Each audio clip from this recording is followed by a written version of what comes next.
Well guys, welcome back to Linda's Pantry. So today I'm going to bring you along for another low-carb pizza recipe. I did the one with the cauliflower crust and that's all over the internet, and I was doing spaghetti squash the other day and thought, why couldn't I make the crust with spaghetti squash instead? So let me take you along and show you how I did this. And before the video is over, go down in the about section below, give me a thumbs up on the way down. Check out all the links that I've left for you. Go check out my Wild Tree website where you can go shop for all natural organic products. Go to Zaycon Foods and sign up for free for deep discounted meats in bulk, and go over and say hi on Facebook, and you could drop me a line. I've got my mailing addresses down there as well. So let's go make this beautiful crust. Okay, so what I've got, and I didn't measure this, but I will for you, is part of a spaghetti squash that I've already cooked off. And you can cook these off in the oven, or you can poke a steam hole in it, steam vent, and cook it in the microwave. And that seems to be the easiest. That's what I do. And then I just seed them and do all that later. So I've got 2 small beaten eggs from my girls out back, and let's measure off how much of this spaghetti squash we have. I'm guessing about 2 to 3 cups. And depending on how big a pizza, it depends on what your measurement is. And so the measurement, yeah, we're at a nice healthy 2 cups. It's a little over 2 cups. I'm going to put it back in this bowl so I can mix everything in there. So if you're a little over, a little under, it's not going to matter all that much. If you were too much under, then take away an egg, because the egg is your binder. And then if you want to season your crust with a little Italian seasoning, that's great. I don't think I'm going to. I'm going to put a little bit of pepper in there, because we like pepper. And not much, it's going to get mixed around. Put a little pepper. And then there's salt and the cheese. And I've got 3 different cheeses. You could use any kind of cheese you want. I've got some sharp cheddar on top here, some Mexican blend, and Parmesan, which is going to add your salt. So go ahead and add your egg mixture, your eggs there. And what a fantastic alternative when you're craving pizza to do this version. And so I'm adding my cheese. I don't know that I need all of that, but it'll be cheesy. So get that out of there. Okay. And then you just, honestly, you're just mixing it up. Get it all mixed up really well. And it's kind of a wet mixture, which is exactly what you want. Don't worry that it's going to, not cook off right, because it really cooks off nice. And spaghetti squash naturally has a little sweetness, so it balances with the salt perfect. Okay, so you got that kind of a wet mixture. You can hear the moisture in it. Then you want a parchment-lined pan. Don't try to do it on foil or it's going to stick unless you have the non-stick kind. But I cut 2 pieces of parchment approximately the same size. My oven is preheating to 400 degrees.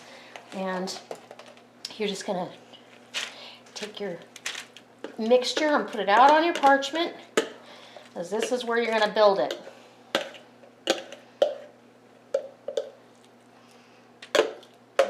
Nice. It's going to be a nice big pizza.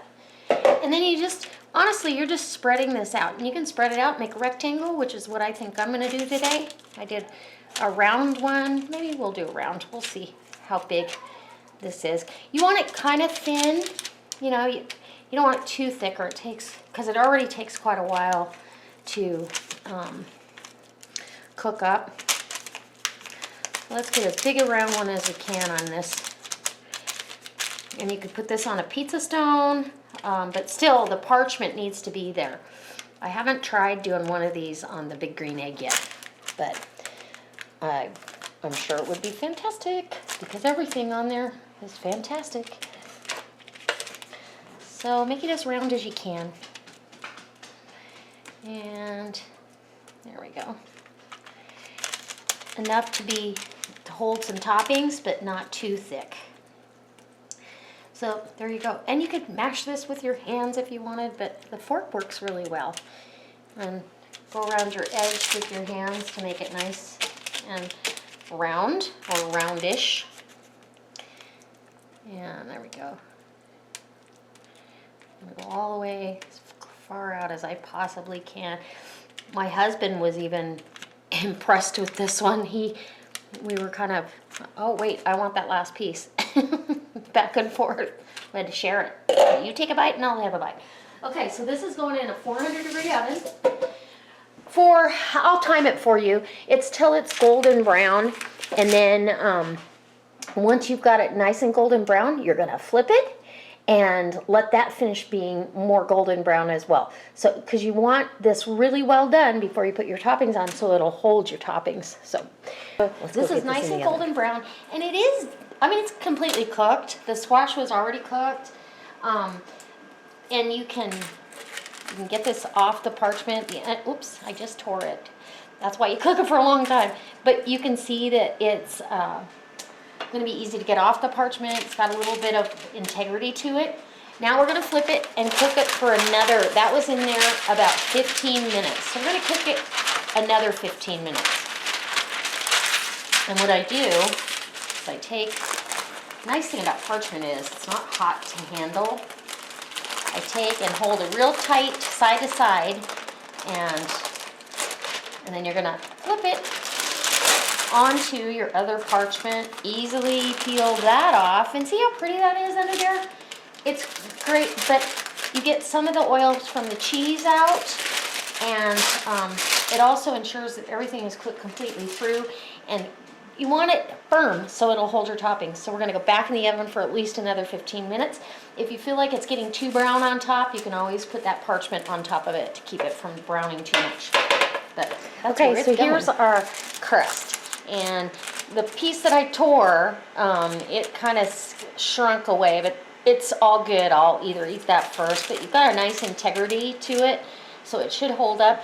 And I had this on the middle shelf of my on-the-counter oven, and now I'm going to put it on the bottom, because the bottom is not quite as brown as the top, and this side's a little bit thinner, so it's gonna hold. This side's a little thicker, but it's all good.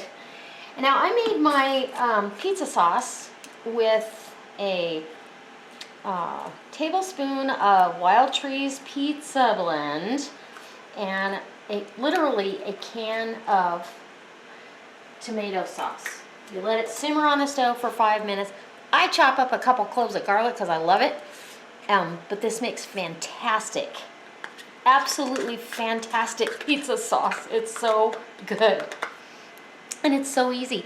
And I know there's no preservatives. I get salt-free, and the Wild Tree products don't have any preservatives in them ever. So we're all good. And I don't know, there's something about Canadian bacon and pizza sauce that works. How does that work? But it does. Spread that pizza sauce all the way out. Make sure you got enough. Generous amount of pizza sauce. You don't want to cheap out on your sauce. Then I'm going to put my cheese down, and I've got a mixture of sharp Tillamook cheese and mozzarella for those Italian folk out there. And even this is pretty cheesy because remember, it's got cheese in the crust too.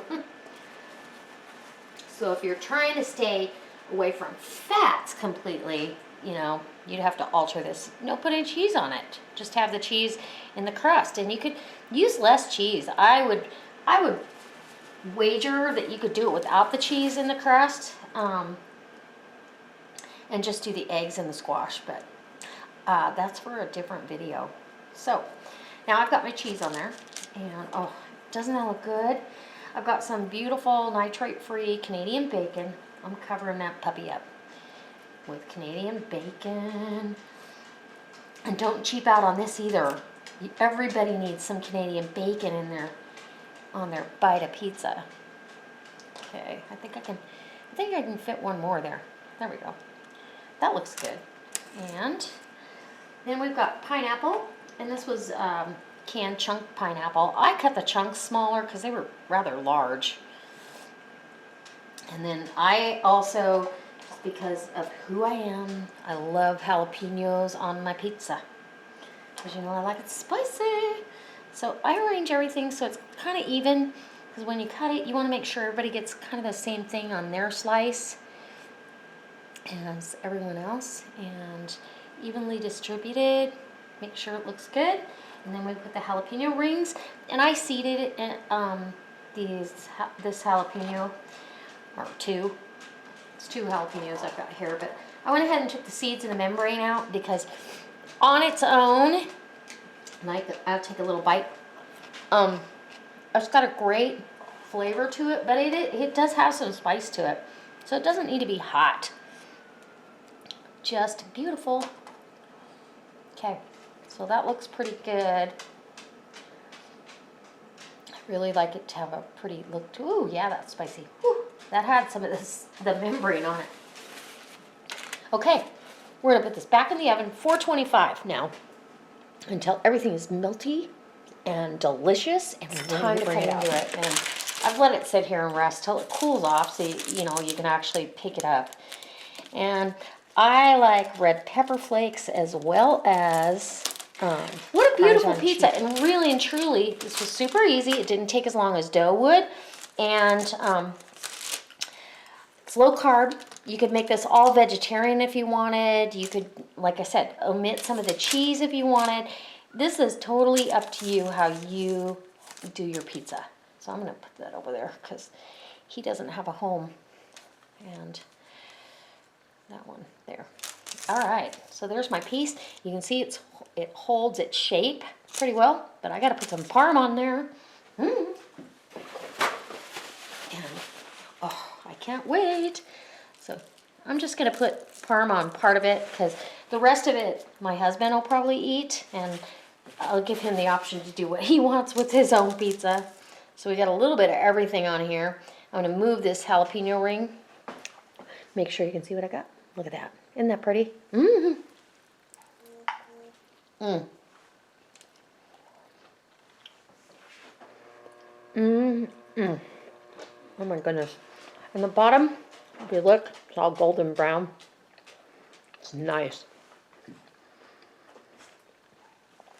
You would never know that this has a spaghetti squash crust. I'm not kidding. It is so good. It doesn't taste like dough, bread dough, necessarily, but it definitely has that feel of a thinner crust. Just not crispy, and it's just a perfect alternative if you're trying to stay away from all the high carb stuff. You know, it's not that unhealthy, honestly. I mean, it definitely makes it healthier.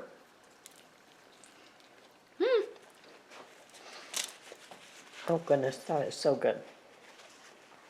All right, so there's my low-carb pizza. Absolutely delicious. We're going to get to finishing this off, I think, and I'll have one more piece maybe. I don't know. Maybe I won't.